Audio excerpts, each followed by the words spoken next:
إن الحمد لله نحمده ونستعينه ونستغفره ونعوذ بالله من شرور أنفسنا ومن سيئات أعمالنا من يهده الله فلا مضل له ومن يضلل فلا هادي له وأشهد أن لا إله إلا الله وحده لا شريك له وأشهد أن محمدا عبده ورسوله يا أيها الذين آمنوا اتقوا الله حق تقاته ولا تموتن إلا وأنتم مسلمون يا أيها الناس اتقوا ربكم الذي خلقكم من نفس واحدة وخلق منها زوجها وبث منهما رجالا كثيرا ونساء واتقوا الله الذي تساءلون به والأرحام إن الله كان عليكم رقيبا يا أيها الذين آمنوا اتقوا الله وقولوا قولا سديدا يصلح لكم أعمالكم ويغفر لكم ذنوبكم ومن يطع الله ورسوله فقد فاز فوزا عظيما أما بعد فإن خير الحديث كتاب الله وخير الهدي هدي محمد صلى الله عليه وعلى آله وسلم وشر الأمور محدثاتها وكل محدثة بدعة وكل بدعة ضلالة وكل ضلالة في النار. قال النبي صلى الله عليه وسلم وأما المهلكات فشح مطاع وهوى متبع وإعجاب المرء بنفسه أو كما قال عليه الصلاة والسلام. محترم حضرات، ہر طرح کی تعریف و توصیف، حمد و ثنا، بڑائی، کبریائی اللہ رب العالمین احکم الحاکمین کے لیے لائق و دیبا ہے، جو سارے جہانوں کا بنانے والا اور پالنے والا ہے، بے حد مہربان، نہایت رحم کرنے والا ہے، روز جزا کا مالک ہے، ہر طرح کا نفع، نقصان، عزت، ذلت تن تنہا اسی کے ہاتھ میں ہیں. وہ جس کو عزت دے اسے کوئی ذلیل نہیں کر سکتا، اور وہ جس کو ذلیل کر دے اس کو کوئی عزت نہیں دے سکتا. اور بے شمار درود و سلام کا نزول ہو تمام انبیاء کرام پر، بالخصوص آخری نبی اور رسول رحمۃ للعالمین جناب محمد رسول اللہ صلی اللہ علیہ وسلم پر. بہرحال حمد و صلوات کے بعد پچھلے خطبہ جمعہ میں ایک حدیث ہم نے آپ حضرات کے سامنے ذکر کی تھی. اللہ کے نبی صلی اللہ علیہ وسلم نے فرمایا کہ 3 چیزیں نجات دلانے والی ہیں اور 3 چیزیں ہلاک کر دینے والی ہیں. نجات دلانے والی 3 چیزیں کون کون سی ہیں؟ تقوی اللہ فی السر والعلانیہ، یا خشیت اللہ فی السر والعلانیہ، کہ انسان تنہائی میں اور لوگوں کے سامنے اللہ سے ڈرنے والا ہو. وکلمۃ الحق فی الرضا والغضب، اور انسان رضامندی میں اور ناراضگی میں، غصے کی حالت میں اور پسندیدگی کی حالت میں، ہر حالت میں اپنی زبان سے کلمہ حق نکالنے کا عادی ہو، ہر حال میں حق بات کرنے کا عادی ہو. اور تیسری صفت جو نجات دلانے والی ہے، اللہ کے نبی صلی اللہ علیہ وسلم نے فرمایا القصد فی الفقر والغنا، غریبی میں اور خوشحالی میں ہر حال میں درمیانہ روی اختیار کرنا. یہ 3 صفات ہے جو انسان کو اللہ کے پاس میں نجات دلانے والی صفات ہیں. اس کے بعد ہیں مہلکات، وہ چیزیں جو اللہ تعالیٰ کی بارگاہ میں انسان کو ہلاک کر دینے والی ہیں، یا دنیا اور آخرت دونوں جہان میں ہلاکت کا ذریعہ ہے. وہ 3 صفات کون کون سی ہیں؟ اللہ کے نبی صلی اللہ علیہ وسلم نے فرمایا وشح مطاع، ایسی لالچ جس کی پیروی انسان کرے، وہوى متبع، اور وہ خواہشات جس کے پیچھے انسان اندھا دھند بھاگے، جس کو پورا کرنے کے لیے انسان جائز ناجائز ہر چیز کو ختم کر دے اور بس خواہشات کی پیروی اس کا مقصد بن جائے. اور آپ صلی اللہ علیہ وسلم نے فرمایا اعجاب المرء بنفسہ، انسان کا اپنے اوپر گھمنڈ کرنا، اپنے آپ کے اوپر فخر کرنا، اترانا، تکبر کرنا، یہ 3 صفات ایسی ہیں جو انسان کو دنیا اور آخرت میں ہلاک کر دینے والی صفات ہیں. دیکھیے، ایک ہوتا ہے کسی چیز کے بارے میں کہا جائے یہ گناہ ہے، اس سے بچو، اللہ کی نافرمانی اس سے بچو. جہاں پر معصیت کا نام آ جائے، حرام کا نام آ جائے، گناہ کسی چیز کو قرار دیا جائے، ایک مسلمان کو اس سے بچنا ہی چاہیے. پھر گناہوں کے اندر کیٹیگری ہے، بعض گناہ صغیرہ ہیں، بعض گناہ کبیرہ ہے. تو جب کہا جائے کہ یہ کبیرہ گناہ ہے تب تو اور شدت کے ساتھ اس سے بچنا چاہیے. لیکن اللہ کے نبی صلی اللہ علیہ وسلم بعض صفات کے بارے میں کیا کہہ رہے ہیں؟ صرف گناہ نہیں قرار دے رہے، گناہ تو نیکیوں سے معاف بھی ہو جاتے ہیں۔ اللہ کے نبی صلی اللہ علیہ وسلم کہہ رہے ہیں یہ مہلکات ہیں، ہلاک کر دینے والی چیزیں ہیں۔ تو ایک مسلمان جس کا ایمان ہوتا ہے کہ اللہ کے نبی صلی اللہ علیہ وسلم اللہ کی وحی کی روشنی میں بولتے ہیں، جو بولتے ہیں وہ اللہ ہی کی طرف سے نازل شدہ بات ہوتی ہے، اس کو کتنا ڈرنا چاہیے ان تین چیزوں سے۔ اللہ کے نبی صلی اللہ علیہ وسلم بولے ہیں ہلاک ہو جاؤ گے، تباہ برباد ہو جاؤ گے، ختم ہو جاؤ گے۔ انسان کتنا ڈرنا چاہیے کہ نہیں صاحب یہ تو میں بالکل یہ کام کر ہی نہیں سکتا، کیوں؟ اللہ کے نبی صلی اللہ علیہ وسلم نے اس کو مہلکات میں سے قرار دیا ہے۔ اگر ایک ڈاکٹر آپ سے یہ بولے یہ چیز جو ہے نا یہ زہر بن چکی ہے، یہ کھاؤ گے مر جاؤ گے، یا یہ کھاؤ گے بہت بری بیماری کے اندر مبتلا ہو جاؤ گے، تمہاری آنکھیں چلی جائے گی، یا تمہارا دل خراب ہو جائے گا، یا تم کو فالج کی بیماری ہو جائے گی، انسان بولے نہیں یہ تو کر ہی نہیں سکتے، کیوں؟ فلاں ڈاکٹر صاحب بولے یہ کھائے تو مر جاتے۔ اللہ کے نبی صلی اللہ علیہ وسلم بولے مہلکات ہیں، ہلاک کر دینے والی چیزیں ہیں۔ کون کون سی چیزیں ہیں؟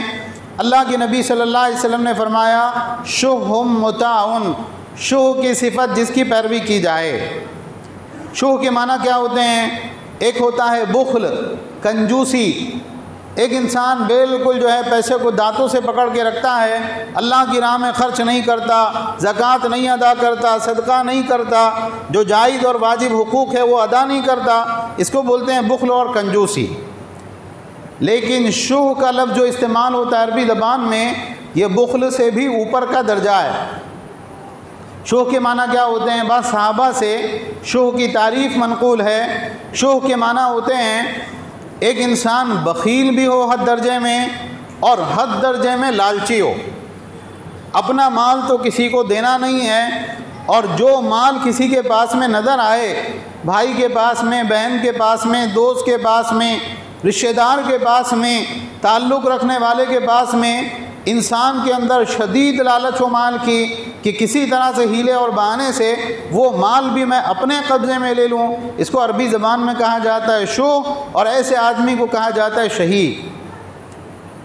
یعنی حد درجے لالچ اور حد درجے بخل، اور اگر اس کا صحیح آپ ایک لفظ کے اندر جو ہے اس کو نام دیں گے حد سے بڑی ہوئی لالچ، انسان صاحب کا مال ہڑپ کر لینا چاہتا ہے اور اپنا مال کسی کو دینا نہیں چاہتا، اس کو شُح کہا جاتا ہے۔ اللہ کے نبی صلی اللہ علیہ وسلم نے فرمایا قیامت کے قریب بعض چیزیں ہوں گی۔ کون کون سی چیزیں؟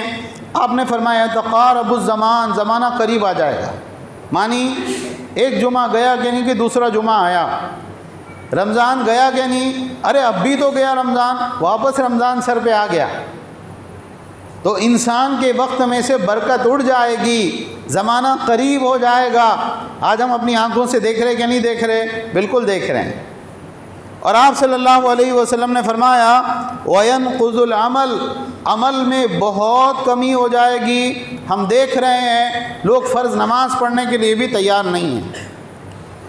اور آپ صلی اللہ علیہ وسلم نے فرمایا وَيَلْقَى الشُّحَّ، اور لوگوں کے درمیان میں شُح ڈال دیا جائے گا۔ تو ہم دیکھ رہے ہیں بالکل یہی صفت لوگوں کے اندر آ چکی ہے کہ اپنا مال کسی کو دینا نہیں ہے، اور ساری دنیا کا مال جس کے مال کے اوپر موقع ملے اس کو ہڑپ کر جانا ہے۔ اور آپ صلی اللہ علیہ وسلم نے فرمایا وَيُكْثِرُ الْحَرَجَ، کیا ہوگا؟ قتل و غارت گری بالکل عام ہو جائے گی، لوگ مارے جائیں گے، یہاں تک کہ بعض حدیث میں ہے نہ قاتل کو معلوم ہوگا وہ کیوں مار رہا ہے، نہ مقتول کو معلوم ہوگا کہ اس کو کس گناہ کی پاداش میں قتل کیا جا رہا ہے۔ یہ ساری صفات ہم اپنی آنکھوں سے دیکھ رہے ہیں، یہ ساری چیزیں ہم کو نظر آ رہی ہیں۔ دیکھیے اللہ کے نبی صلی اللہ علیہ وسلم نے کئی احادیث میں یہ شُح کی صفت سے لوگوں کو ڈرایا ہے۔ جابر بن عبداللہ رضی اللہ تعالیٰ عنہ کی ایک حدیث ہے، اللہ کے نبی صلی اللہ علیہ وسلم نے فرمایا اتقوا الظلم فإن الظلم ظلمات یوم القیامہ، لوگوں پر ظلم کرنے سے بچو، اس لیے کہ ظلم قیامت کے دن اندھیروں کی شکل میں آئے گا۔ اور آپ صلی اللہ علیہ وسلم نے فرمایا واتقوا الشُّح، اور حد سے زیادہ لالچ سے بچو، فإن الشُّح أهلك من كان قبلكم، اس لیے کہ حد سے زیادہ لالچ کی بیماری تم سے پہلے لوگوں کو ہلاک کر چکی ہے۔ آپ صلی اللہ علیہ وسلم نے فرمایا حملہم علی ان سفکوا دماءہم واستحلوا محارمہم، یہ حد سے بڑی ہوئی لالچ نے ان کو اس بات کے اوپر اکسایا کہ وہ اپنوں کا خون بہائیں اور اللہ کی حرام کردہ چیزوں کو حلال کر لیں۔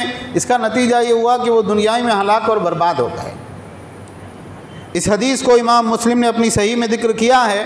صحیح مسلم میں 2578 نمبر پر یہ حدیث موجود ہے۔ ایک اور روایت میں اللہ کے نبی صلی اللہ علیہ وسلم نے فرمایا ایاکم والشوح فانما ہلک من کان قبلکم بالشوح، لوگوں حد سے زیادہ لالچ سے بچو، اس لیے کہ تم سے پہلے لوگ لالچ کی بنا پر ہلاک ہوئے ہیں۔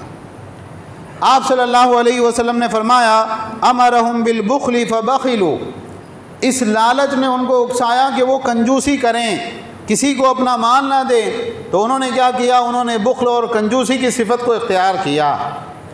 اس لالچ نے ان کو اکسایا وَأَمَرَهُمْ بِالْقَطِيعَةِ فَقَطَعُوا، کہ وہ قطع رحمی کریں، اپنے رشتہ داروں سے تعلق نہ رکھیں، مصیبت کے وقت میں ان کے کام نہ آئیں، تو انہوں نے کیا کیا؟ حد سے بڑی ہوئی لالچ کی وجہ سے اپنے رشتہ داروں سے تعلق توڑ لیا۔ اور آپ صلی اللہ علیہ وسلم نے فرمایا وَأَمَرَهُمْ بِالْفُجُورِ فَفَجَرُوا، اس لالچ نے ان کو اکسایا کہ وہ اللہ کی نافرمانیاں کریں، گناہوں کے کام کریں، تو انہوں نے گناہوں کے کام کیے۔ اس کا نتیجہ کیا ہوا؟ اس کا نتیجہ یہ ہوا کہ وہ ہلاک اور برباد ہوتا ہے۔ تو ہمیں ان دونوں احادیث سے جو بات سمجھ میں آتی ہے، سنن ابی داؤد کی روایت ہے، سنن ابی داؤد میں 1700 نمبر پر یہ حدیث موجود ہے، اور علامہ البانی رحمہ اللہ نے اس کو صحیح قرار دیا ہے۔ تو ہم کو جو چیز سمجھ میں آتی ہے اس سے کیا ہے؟ لالچ صرف ایک گناہ نہیں ہے، بلکہ یہ گناہوں کی ماں ہے، یہ گناہوں کی جڑ ہے۔ جب آپ حد سے زیادہ لالچ میں آ جاتے ہیں تو پھر آپ کیا کرتے ہیں؟ آپ بخیل اور کنجوس ہو جاتے ہیں۔ کیوں؟ اپنے کو تو دوسروں کا مال چاہیے، اپنا مال دوسروں کو کیوں دینا ہے؟ جب انسان شدید لالچی ہوتا ہے، وہ قطع رحمی کرنے میں کوئی جو ہے لمحہ نہیں لگاتا کہ بھائی سگا بھائی ہے، سگی بہن ہے، اور اس کا مال ہڑپ کر جاتا ہے اور اس سے تعلق توڑ لیتا ہے۔ کیوں؟ اس کے ساتھ تعلق رکھیں گے تو اس کے اوپر اپنا مال خرچ کرنا پڑے گا۔ اگر لالچ انسان کے اندر شدید ہوتی ہے تو آخری درجے میں وہ کسی کا خون بہانے سے بھی نہیں ہچکچاتا۔ کیوں؟ اس کو مار دیں گے تو اس کی جائیداد ہم کو مل جائے گی، تو ایسا کرو اس کا خون بہا دو۔ انسان کسی مسلمان کا خون بہانے سے بھی نہیں ہچکچاتا ہے۔ تو لالچ سے بچیں۔ اللہ تعالیٰ کا ارشاد ہے وَمَن يُوقَ شُحَّ نَفْسِهِ فَأُولَٰئِكَ هُمُ الْمُفْلِحُونَ، جس کو اپنے دل کی لالچ سے بچا لیا گیا، یہی لوگ کامیاب ہونے والے ہیں۔ اور اللہ کے نبی صلی اللہ علیہ وسلم نے فرمایا لا يجتمع الشح والایمان فی قلب عبد ابدا، کہ لالچ اور ایمان یہ کسی مومن کے دل میں کبھی ایک ساتھ جمع نہیں ہو سکتے، کہ اس دل کے اندر ایمان بھی ہو اور اس دل کے اندر بخل اور لالچ بھی ہو، ایسا کبھی نہیں ہو سکتا ہے۔ حضرت عبد الرحمن ابن عوف رضی اللہ تعالیٰ عنہ اللہ کے نبی صلی اللہ علیہ وسلم کے بڑی جلیل القدر صحابی ہیں۔ یہ بیت اللہ کے اندر طواف کر رہے ہیں، ایک آدمی پیچھے پیچھے چل رہا ہے اور وہ ان کی دعاؤں کو سن رہا ہے۔ بیت اللہ کے ساتوں چکر کرتے ہوئے وہ ایک ہی جملہ اللہ تعالیٰ کے سامنے پڑھ رہے ہیں، اللہ سے دعا مانگ رہے ہیں، اور وہ دعا کیا ہے؟ اللہم قنی شح نفسی، اے اللہ مجھے میرے نفس کی لالچ سے بچا لے، میرے دل کی لالچ سے اللہ مجھ کو بچا لے، میری حفاظت کر لے۔ تو اس آدمی نے طواف ہونے کے بعد میں جب یہ فارغ ہوئے، ان سے پوچھا ما اکثر ما تدعو بہذا، حضرت آپ ایک ہی دعا کتنے بار مانگ رہے تھے؟ ایسا ہو سکتا تھا کہ آپ دوسری دعائیں بھی مانگ لیتے، لیکن آپ طواف کر رہے تھے اور اے اللہ مجھے لالچ سے بچا، مجھے بخیلی اور کنجوسی سے بچا، مجھے میرے نفس کے شوق سے بچا، بس آپ یہی دعا مانگ رہے تھے۔ انہوں نے کہا تجھے نہیں معلوم، اگر اللہ نے مجھے میرے نفس کی لالچ سے بچا لیا تو میں کنجوسی سے، ظلم سے، قطع رحمی سے، ساری چیزوں سے بچ گیا، اگر اللہ نے مجھے اس چیز سے بچا لیا۔ دیکھیے آج کے دور میں ہمارا معاملہ کیا ہے؟ پیسہ چاہیے، ہر کسی کو پیسہ چاہیے، کہیں سے ملے، حلال سے ملے، حرام سے ملے۔ ایک شدید لالچ ہمارے دلوں کے اندر پیدا ہو گئی ہے۔ اور ایک شدید بخل کی کیفیت ہمارے دلوں کے اندر پیدا ہو گئی ہے، اور اللہ کے نبی صلی اللہ علیہ وسلم نے کیا کہا؟ یہ ہلاک کر دینے والی صفت ہے۔ اگر آپ پہلے لوگوں کے حال پہ غور کریں تو آپ کو یہ چیز سمجھ میں آئے گی کہ ایک آدمی کمانے والا رہتا تھا، اور بعض مرتبہ وہ گھر کا بڑا ذمہ دار، بڑا بھائی یا کوئی اور سرپرست، وہ اپنے نیچے والوں کی برابر دیکھ بھال کرتا تھا، خبرگیری کرتا تھا، پڑھاتا تھا، لکھاتا تھا، شادیاں کرتا تھا، پتہ نہیں ساری ضرورتوں کے لیے وہ اکیلا کافی ہو جایا کرتا تھا، اور کبھی دل میں یہ بات نہیں آتی تھی کہ میں کیوں کروں۔ انسان اپنی ذمہ داری سمجھ کے دوسروں کے اوپر مال خرچ کرنے والا تھا۔ آپ دیکھیں پہلے لوگوں سے اگر آپ پوچھیں تو آپ کو یہ بات ملے گی کہ لوگ ایک دوسرے کا تعاون کیا کرتے تھے، کھانا کھلایا کرتے تھے، ایک دوسرے کی دعوت کیا کرتے تھے، ایک دوسرے کے مسائل کے اندر ایک دوسرے کی خبرگیری کرتے تھے۔ پہلے جو مسافر ہوتے تھے، مسافر چلتے چلتے کسی بستی اور گاؤں میں پہنچتا تو وہ گاؤں والوں کی، ان بستی والوں کی ذمہ داری ہوتی تھی کہ وہ اس کو کھانا کھلائیں اور رات میں ٹھہرنے کے لیے ٹھکانہ بھی دیں۔ آج ہمارا حال کیا ہے؟ آج ہمارے اندر سے یہ چیزیں اٹھتی چلی جا رہی ہیں، بس یہ ہے کہ پیسہ جمع کرنا ہے۔ اللہ نے جسے قرآن میں کہا الہاکم التکاثر حتی زرتم المقابر، زیادہ سے زیادہ کی لالچ نے تمہیں غفلت میں ڈال دیا، یہاں تک کہ تم نے قبروں کا منہ دیکھ لیا۔ حسن بصری رحمہ اللہ جو مشہور تابعی ہیں، ان کے زمانے کا ایک بڑا عبرتناک واقعہ ہے، اگر ہم واقعی اس سے عبرت لینا چاہیں۔ ان کے زمانے میں ایک آدمی کے بارے میں معلوم ہوا کہ بہت بیمار ہے اور قریب المرگ ہیں، بالکل مرنے کا وقت قریب آ گیا ہے، آپ کو بلا رہے ہیں کہ آپ ان کے پاس میں آئیں، ان کی جو ہے ان کے پاس بیٹھیں۔ حسن بصری رحمہ اللہ اس آدمی کے پاس میں تشریف لے گئے۔ اب وہ آدمی ایک بستر کے اوپر لیٹا ہوا ہے، حسن بصری رحمہ اللہ ان کے پاس جا کے بیٹھ گئے، اس سے کچھ دلجوئی کی باتیں کی، اس کو تسلی دی، دلاسا دیا۔ حسن بصری رحمہ اللہ نے دیکھا کہ ایک کونے کے اندر ایک بڑا سا صندوق رکھا ہوا ہے اوپر کی طرف، اور وہ آدمی ٹکٹکی لگا کر اس صندوق ہی کی طرف دیکھے جا رہا ہے، اس کا پورا دھیان اس صندوق کی طرف ہے، اس کی نگاہیں اس صندوق سے ہٹنے نہیں پا رہی۔ باتوں باتوں میں اس آدمی نے حسن رحمہ اللہ سے یہ بات پوچھی، یا ابا سعید ما تقول فی میات الف فی هذا الصندوق لم اؤدی فیہا زکاۃ ولم اصل منہا راما۔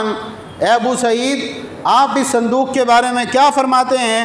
اس صندوق کے اندر 1,00,000 درہم یا دینار ہیں، اور میں نے کبھی ان پیسوں کی زکوٰۃ نہیں دی، نہ میں نے کبھی ان پیسوں کے ذریعے سے اپنے رشتہ داروں سے حسن سلوک کیا ہے۔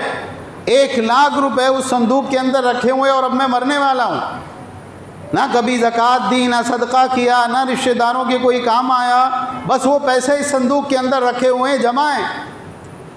تو حسن بصری رحمہ اللہ نے اس آدمی سے پوچھا، سکلتک امک لمن کنت تجمعها، اللہ کے بندے جب تجھے کوئی خرچ نہیں کرنا تھا اس میں سے، نہ تو نے زکوٰۃ دی، نہ صدقہ کیا، نہ رشتہ داروں پر خرچ کیا، تو تو نے جمع کیوں کیا تھا؟ اس مال کو جمع کرنے کا کیا مقصد تھا؟ اس آدمی نے کہا لروۃ الزمان وجفوۃ السلطان ومکاثرۃ العشیرہ، میرے ذہن میں یہ آیا کہ زمانے کی سختیاں بڑی ہیں، حالات کیسے آتے کچھ بتا نہیں سکتے، ہو سکتا ہے بادشاہ کوئی ظلم و ستم کرے، کوئی ایسا آرڈر دے جس کی وجہ سے مجھے پریشانی لائق ہو، اور رشتہ داروں کے اوپر فخر کرنا بھی تو مقصد تھا کہ صاحب تم کیا بات کرتے ہو، تمہارے پاس کتنا مال ہے، دیکھو میرے پاس اتنا مال، میں ایسا بڑا آدمی ہوں، یہ سارے مقصد تھے جس کے لیے میں نے مال جمع کیا تھا۔ یہی گفتگو ہو رہی تھی کہ اس آدمی کا انتقال ہو گیا، اس کی روح قبض ہو گئی، اس کی جان چلی گئی۔ اب یہ ہوا کہ حسن بصری رحمہ اللہ نے اس کو غسل دیا، اور اس کے بعد میں قبرستان اس کو لایا گیا، اس کو دفنایا گیا۔ جب دفنا کے لوگ فارغ ہو چکے تو حسن بصری رحمہ اللہ نے لوگوں کو نصیحت کرتے ہوئے کہا، انظروا الی ھذا المسکین، ذرا اس محتاج کو دیکھو۔ فرمایا اتاہ شیطانہ فحضرہ روعۃ زمانہ وجفوۃ سلطانہ ومکاثرۃ عشیرتہ، اس کا شیطان اس کے پاس آیا اور اس کو زمانے کی سختیوں سے ڈرایا، بادشاہ کی ظلم و ستم سے ڈرایا، رشتہ داروں پر فخر کرنے پر ابھارا۔ اما رزقہ اللہ ایاہ، اس مال کے اندر جو اللہ نے اس کو بطور رزق دیا تھا، اور اب دیکھو کیف خرج منها مسلوبا مہدونا، ذرا دیکھو اس آدمی کا حال، کیسے یہ مال کے پاس سے چلا گیا دنیا چھوڑ کے، غم زدہ ہونے کی حالت میں، یہ مال اس کا یہی دنیا میں رہ گیا اور اس مال کو وہ دنیا سے چھوڑ کے جا چکا ہو۔ غور کرو اس آدمی کے اوپر۔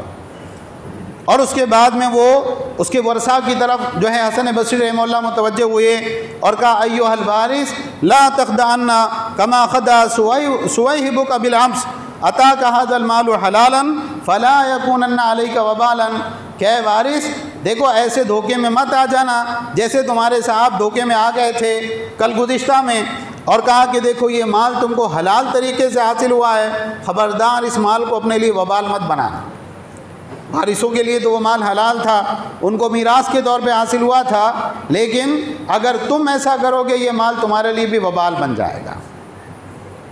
اس واقعے کے اندر اگر آپ غور کریں، اس آدمی کی جگہ اپنے آپ کو رکھ کر دیکھیں تو ہم میں سے بہت سارے لوگوں کا یہی حال ہے جو اس مرنے والے کا حال تھا۔ ایک دم عمر کی سیڑھیاں چڑھتا جا رہا ہے آدمی۔ کیا ہوا، عمر کتنی ہو گئی؟ 30 سال، 40 سال، 50 سال، 60 سال۔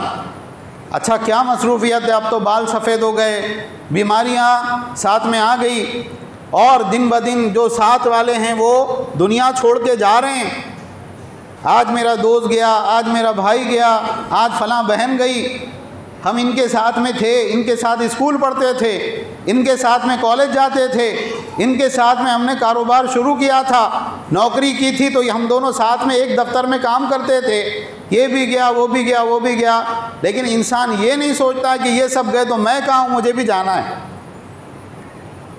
مال جمع ہو رہا ہے، بینک بیلنس 10 لاکھ 20 لاکھ، یہاں تک کہ لاکھوں سے نکل کر بات کروڑوں تک پہنچ جاتی ہے، اور موبائل کے اندر انسان اپنے نمبر دیکھ کے خوش ہو رہا ہے، 1 2 3 4 5 6 کتنے سارے زیرو آ گئے، حالانکہ وہ زیرو آخر کے اندر کیا ہونے والے ہیں، سب زیرو ہی ہونے والے ہیں،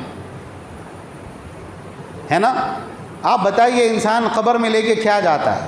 کچھ نہیں جاتا، سب یہاں چھوڑ کے جاتا ہے، لیکن ایک شدید لالچ انسان کو لائق ہوتی ہے، اس کا مال ہڑپ لوں، وہ بھائی کا حصہ کھا جاؤں، وراثت کے اندر وہ چیز ملی تھی اس دکان کے اوپر میں قبضہ کر لوں، اس مکان کے اوپر میں قبضہ کر لوں۔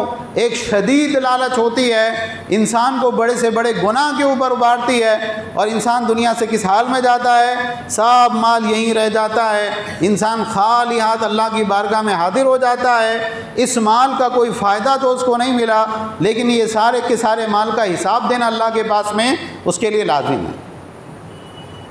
تو حسن بصری رحمہ اللہ کیا فرمایا کرتے تھے، جیسے یہ دھوکے میں گیا نا، تم دھوکے کے اندر مت آنا، تمہیں شیطان دھوکے کے اندر نہ ڈالے، اور جو مال حلال طریقے سے تمہارے ہاتھ میں آیا ہے نا، وہ مال تمہارے لیے وبال کا ذریعہ نہ بنے۔ لالچ سے اپنے آپ کو بچائیے، ہمیشہ جو ہے اپنے آپ کو آخرت کی طرف متوجہ کیجیے، لوگوں کے مال سے نگاہیں ہٹا لیجیے۔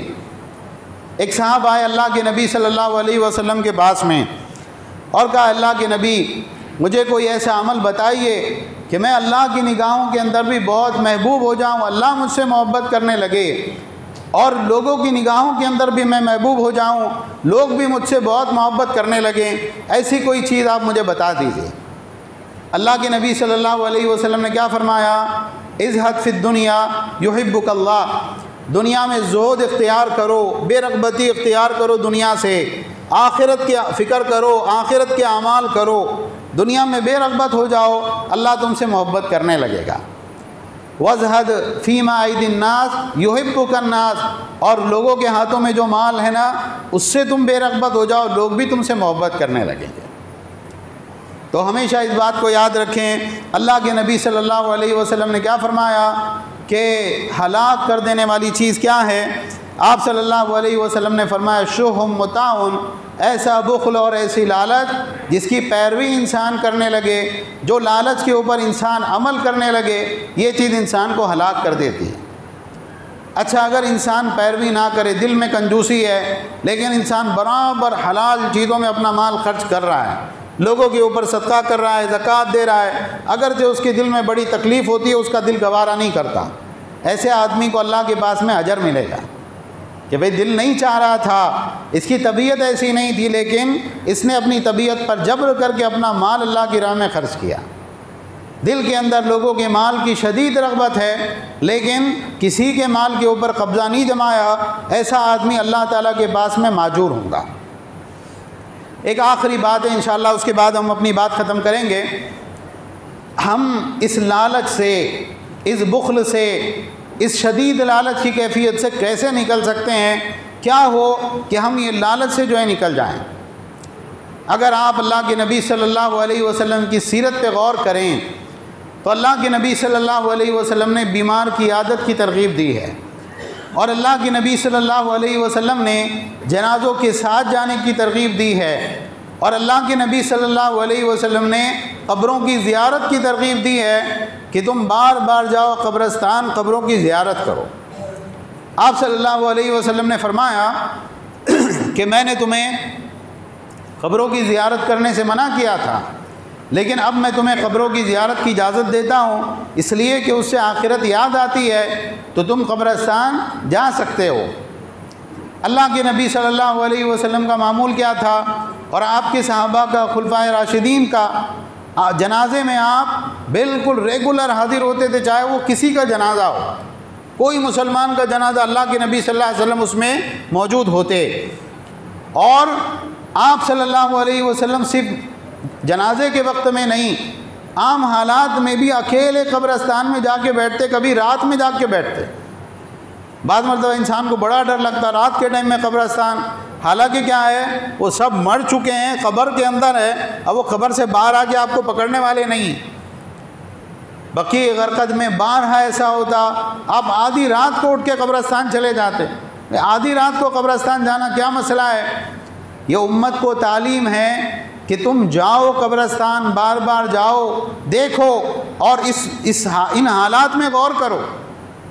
یہ فلاں ہیں، یہ حاجی صاحب، یہ مولوی صاحب، یہ فلاں جو ہے ہیرو، یہ فلاں جو ہے فلاں شخص پہلوان، یہ کیسا خوبصورت جوان تھا، یہ گیا، یہ کون تھا، یہ بھی گیا، یہ کیسا مالدار آدمی تھا، یہ بھی قبر کے اندر ہے، یہ کون ہے، یہ بھی قبر کے اندر ہے۔ انسان اگر اپنی موت کو یاد کرے، قبر کو یاد رکھے، اللہ کے سامنے پیشی کو یاد رکھے، اس کے بعد میں کیا ہوگا؟ جو فطری طور پر ایک لالچ انسان کے دل میں ہوتا ہے نا، اس لالچ کے اوپر قابو پانا انسان کے لیے آسان ہوتا ہے۔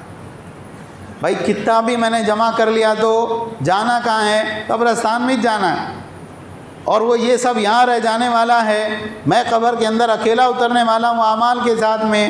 پھر انسان کی زندگی میں یہ چیز ہوتی ہے، نہیں مال حرام طریقے سے نہیں کمانا ہے، اور بالکل خواہشات پہ نہیں چلنا ہے، لالچ نہیں کرنی ہے، کیونکہ اللہ کے پاس میں جانا ہے۔ تو خاص طور سے ان چیزوں کا دھیان رکھیں۔ اللہ کے نبی صلی اللہ علیہ وسلم نے فرمایا 3 چیزیں ہیں جو انسان کو ہلاک کر دیتی ہیں۔